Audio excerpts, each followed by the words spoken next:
Юлий Розентал е полски благородник, живял от 1872 до 1903 година. Израснал е в България и е отдал живота си за свободата на поробена Македония в Илинденско-Преображенското въстание през 1903. Розентал завършва Априловската гимназия в Габрово. Учителства няколко години в страната на различни места, включително и в Килифарево.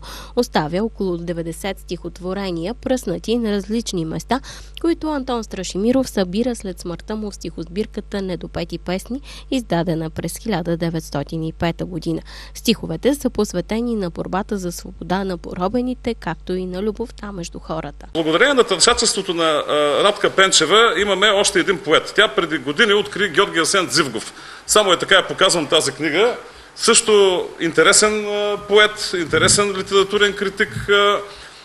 Ето, виждаме, че благодарение на нейните усилия повторно се завръща Юлий Розентал. Защо казвам повторно? Тъй като неговите стихове са били издадени от неговия личен приятел, големия български писател и отново борец за национални правдини, мога да кажа без патос, Антон Страшимиров, още през 1904 година. Но това издание на Страшимиров много отдавна е непознато. Той е библиографска рядкост и фактически това е повторното завръщане на Розентал. При това тук Радка Пенчева като съставител и като автор на предговора и като на подборката е направила, може би, една услуга на автора, като е събрала най-добрите му неща, тъй като той е един начинаещ поет, нали? Недопети песни. Още Страшимиров го е казал, че този човек е имал огромен потенциал, който, за съжаление, не е имал щастието, и литературата, и българската, и полската са нямали щастието той да се развие.